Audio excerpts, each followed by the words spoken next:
Hai para sahabat pencari makna. Selamat datang kembali di channel Viral Sosmed, di ruang kontemplasi kita. Hari ini kita akan melakukan perjalanan final, masuk lebih dalam ke dalam jantung surah Al-Fatihah. Surah yang kita baca minimal 17 kali sehari, tapi mungkin hanya sedikit yang benar-benar kita maknai. Ini bukan tentang hafalan atau sekedar ritual, ini tentang mengubah Al-Fatihah dari sebatas pengetahuan di kepala, menjadi kesadaran yang tertanam kuat dalam hati. Dan akhirnya, termanifestasi sebagai akhlak perilaku sejati kita sehari-hari. Sederhananya, salat kita harus lebih bermakna. Mari kita kupas satu persatu, ayat demi ayat, dan lihat bagaimana 7 ayat ini adalah peta jalan menuju kedamaian sejati.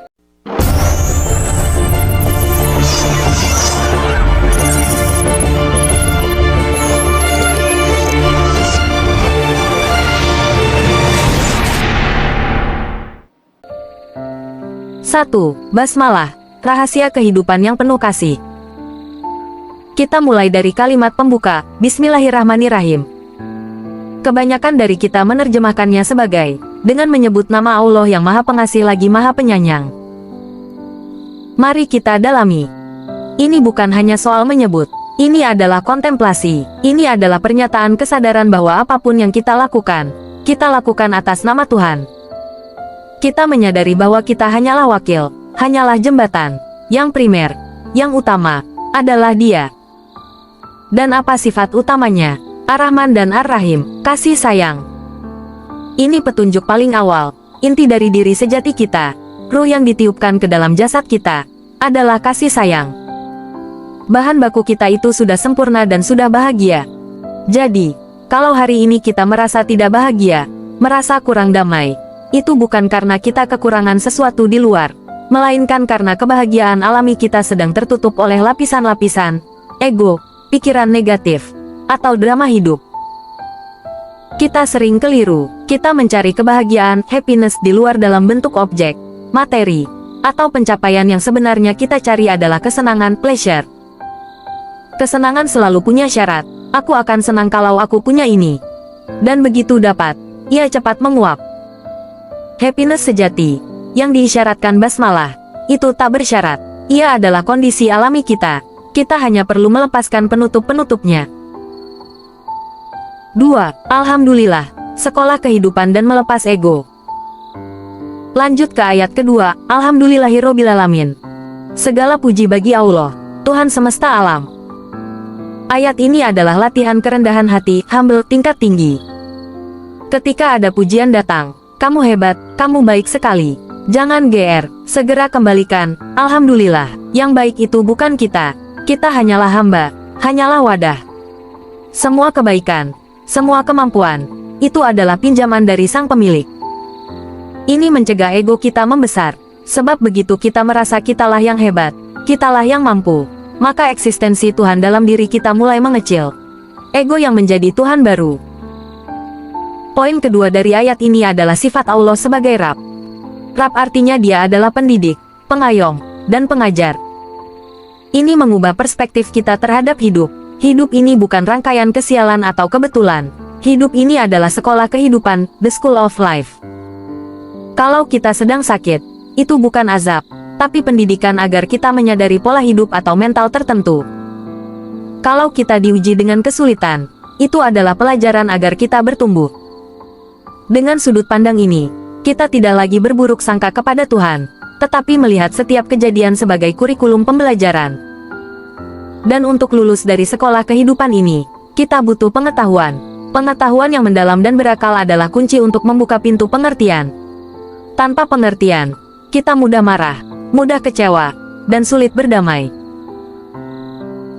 3. Maliki Yaumiddin, pelepasan identitas. Sekarang kita masuk ke titik balik, Maliki Yaumiddin, yang menguasai hari pembalasan. Ini bukan hanya tentang hari akhir, tapi tentang menyadari kepemilikan. Kita sering terjebak dalam layar diri yang paling luar, psikologis. Di sana ada nama, ada jabatan, ada gelar, ada harta, ada ingatan, ada emosi, ada keinginan, dan ada ego. Semua ini membentuk identitas kita. Padahal semua itu hanyalah kostum. Hanyalah bungkus. Ia bukan diri sejati kita. Maliki Yaumidin adalah momen kita menyadari, aku bukan namaku, aku bukan jabatanku, aku bukan hartaku. Aku adalah diakru yang tertutup oleh tumpukan identitas. Ini adalah momen di mana kita harus melepaskan identitas, melepaskan ego, agar yang tersisa hanyalah dia yang 100%. Dalam tradisi spiritual, pelepasan identitas ini diisyaratkan dengan praktik menjaga jarak dari pikiran, perasaan, emosi, dan memori kita.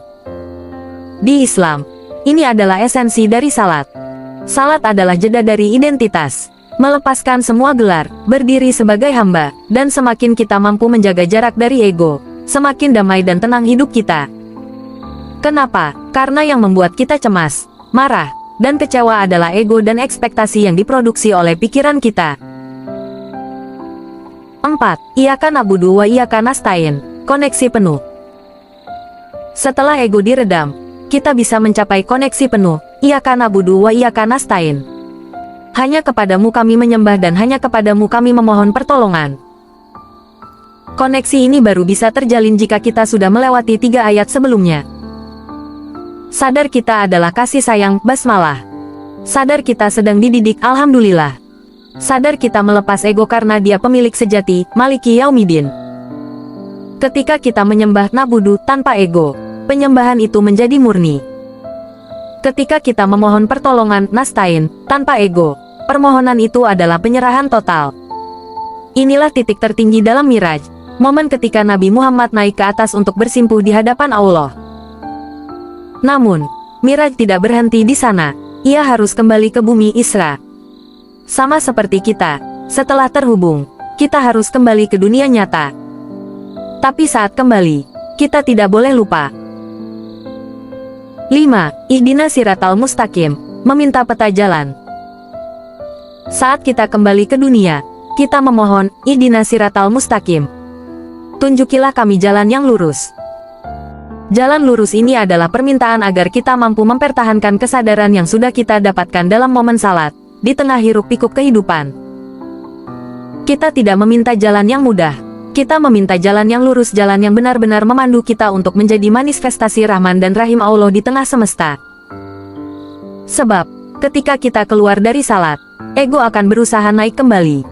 Kita akan bertemu orang, berurusan dengan uang, jabatan, dan masalah. Di sana, kita butuh peta jalan agar tidak tersesat dalam drama hidup. 6 dan 7, 2 jalan yang berbeda, nikmat, murka, dan sesat. Al-Fatihah menutup dengan 3 kategori jalan. A. Jalan orang yang diberi nikmat, siratal lazina an'amta alaihim. Kita sering mengira nikmat adalah rumah besar, harta melimpah, atau jabatan tinggi. Tapi video ini mengingatkan, nikmat yang sejati adalah perluasan kesadaran. Semakin luas kesadaran kita, semakin lapang wadah hati kita, semakin eksistensi Allah hadir seutuhnya. Nikmat adalah hikmah, hikmah yang disebut sebagai rezeki paling mulia. Kenapa? Karena hikmah membuat kita tetap tenang dalam keadaan punya atau tidak punya, dalam keadaan sehat atau sakit. Hikmah tidak bergantung pada materi. Maka orang yang bersyukur, seperti dalam surat Ibrahim ayat 7, jika kamu bersyukur, niscaya aku akan menambah nikmatmu. Sebenarnya bukan ditambah nikmatnya secara material, tapi kesadaranmu yang diperluas, sehingga apapun yang datang, kamu hadapi dengan damai. B. Jalan orang yang dimurkai, gairil makdubi alaihim. Siapa yang dimurkai? Mereka yang tidak pernah melihat Tuhan dalam kondisi apapun.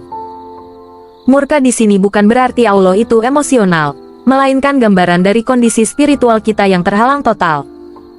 Mereka yang dimurkai adalah orang yang diberi nikmat, tapi gagal melihat bahwa nikmat itu adalah pendidikan dari Allah. Mereka gagal melihat wajah Allah di setiap kejadian. C. Jalan orang yang sesat, walat daulin. Siapa yang sesat? Mereka yang tersesat dalam identitas dan ego mereka sendiri. Mereka terus-menerus looping, berputar-putar, dalam masalah yang sama, karena mereka menggunakan level pikiran yang sama untuk memecahkan masalah tersebut. Mereka tidak mau menembus dinding ego untuk melihat perspektif yang lebih luas. Seperti kata Einstein, kegilaan adalah melakukan hal yang sama berulang-ulang sambil mengharapkan hasil yang berbeda. Orang sesat adalah mereka yang terus-menerus mengikuti drama dan hawa nafsunya, alih-alih mengikuti kesadaran sejati. Penutup, tugas harian kita. Sahabat, inilah Al-Fatihah, pembuka, peta, dan cermin diri. Tugas kita hari ini bukan hanya membaca 7 ayat ini dengan lisan, tapi mengalaminya dalam keseharian. Di setiap salat, gunakanlah jeda itu untuk mengenali siapa diri kita yang sejati, yang tidak berubah, yang tidak bisa mati. Jeda dari pikiran, perasaan, dan drama kita sendiri. Semakin kita bisa berjarak dari ego, semakin sifat Rahman dan Rahim kasih sayang Allah memancar melalui diri kita.